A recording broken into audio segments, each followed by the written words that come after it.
അപ്പോൾ നമ്മുടെ IEOയുടെ industries extension officer ADയുടെ കുറച്ചടിയിലുള്ള ഒരു പോസ്റ്റാണ്. അതിൻ്റെ സിലബസ് വന്നിട്ടുണ്ട്. നമ്മൾ എക്സ്പെക്റ്റ് ചെയ്ത മാതിരി തന്നെ ട്വിസ്റ്റ് ഉണ്ട് സിലബസിൽ. നമ്മൾ ഓരോ എഞ്ചിനീയറിംഗ് ബ്രാഞ്ചും നമ്മുടെ സിലബസിലില്ല. പകരം 40 മാർക്കിന് എഞ്ചിനീയറിംഗ് മാത്തമാറ്റിക്സ് ഉണ്ട്. അതുപോലെ തന്നെ എഞ്ചിനീയറിംഗ് ഫിസിക്സും എഞ്ചിനീയറിംഗ് കെമിസ്ട്രിയും 30 മാർക്കിനാണ് കൊടുത്തിട്ടുള്ളത്. അതിൽ മാത്സിൽ 4 ടൈപ്പ് മൊഡ്യൂളുണ്ട്. അതിൽ ഒന്നാമത്തെ മൊഡ്യൂൾ ലീനിയർ ആൾജിബ്ര, അതുപോലെ തന്നെ രണ്ടാമത്തെ കാൽക്കുലസ്. മൂന്നാമത്തെ മൊഡ്യൂളിൽ 4 മാർക്കേ ഉള്ളൂ. ODE ordinary differential equations.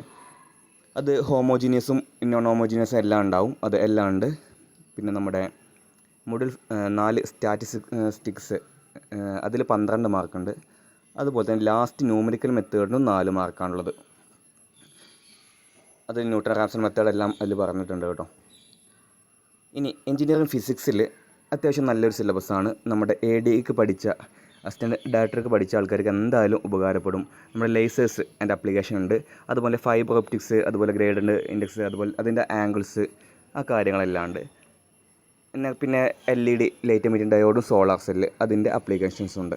രണ്ടാമത്തെ മൊഡ്യൂൾ 10 മാർക്കാണ്. സോളിഡ് സ്റ്റേറ്റ് ഫിസിക്സ്, നമ്മുടെ ഇലക്ട്രോണിക്സിലൊക്കെ വരുന്ന നമ്മുടെ സെമി കണ്ടക്ടേഴ്സ്, അതുപോലെ തന്നെ സൂപ്പർ കണ്ടക്ടേഴ്സിൽ അപ്ലിക്കേഷൻസ് വളരെ ഇമ്പോർട്ടൻ്റ് ആണ് കേട്ടോ. അപ്ലിക്കേഷൻസ് ഓഫ് സൂപ്പർ കണ്ടക്ടേഴ്സ് ഇവർ പറഞ്ഞിട്ടുണ്ട്. ഇനി മൂന്നാമത്തെ മൊഡ്യൂൾ അക്കോസ്റ്റിക്സ്. അതിൽ വേവ്സും അതിൻ്റെ ഫ്രീക്വൻസി, അതുപോലെ അബ്സോർപ്ഷൻ, റിവർബറേഷൻ ടൈം, അതെല്ലാം നമ്മൾ ADക്ക് പഠിച്ചതാണല്ലേ.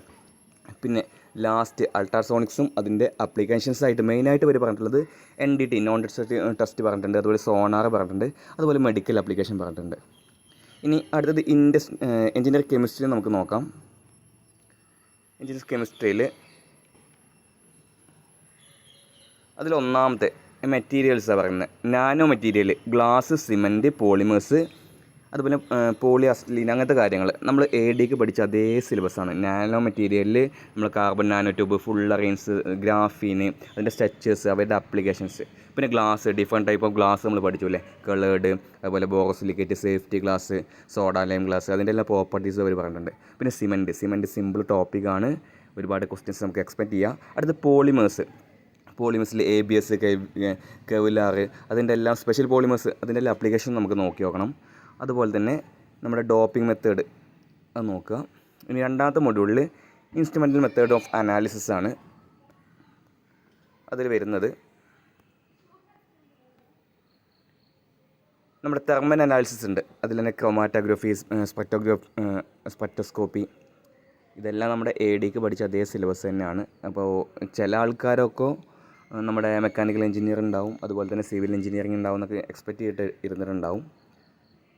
അപ്പോൾ AD എക്സാം എഴുതിയ ആൾക്കാർക്ക് നല്ലൊരു ചാൻസ് ആണുള്ളത്. ഇനി 90 ഡേയ്സ് ഉണ്ട്. അടുത്ത എൻവയോൺമെൻറ്റിൽ നിന്ന് എയർ പൊല്യൂഷനും വാട്ടർ പൊല്യൂഷനുമാണ്. നമുക്ക് സിവിൽ എഞ്ചിനീയറിംഗ് എക്സാമിന് അത്യാവശ്യം സിമ്പിളായിട്ട് കണ്ടിട്ടുള്ള കാര്യങ്ങളാണ്.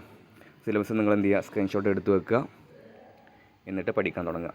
എഞ്ചിനീയറിംഗ് മാത്തമാറ്റിക്സ് 40 മാർക്കാണ്, ഫിസിക്സ് 30 മാർക്കാണ്, എഞ്ചിനീയറിംഗ് കെമിസ്ട്രി 30 മാർക്കാണ്. നമ്മുടെ മാനേജ്മെൻറ്റ് ആ ഒരു ടോപ്പിക്ക് ഇവിടെ കൊടുത്തിട്ടില്ല. അതിനും കൂടി നമ്മൾ 15 മാർക്കും ADയിൽ കെമിസ്ട്രിക്കും ഫിസിക്സിനും ഉണ്ടായിരുന്നത് 30 മാർക്കായി അവരൊന്ന് ഉയർത്തിയെന്ന് മാത്രമേ ഉള്ളൂ. പിന്നെ 38,000-ഓളം ആൾക്കാരാണ് കൺഫർമേഷൻ കൊടുക്കാനുള്ളത്. ഇതിൽ കൺഫർമേഷൻ എത്ര ആൾ കൊടുക്കും എന്നറിയത്തില്ല. അപ്പോൾ എല്ലാവരും ഇരുന്ന് പഠിക്കുക. All the best.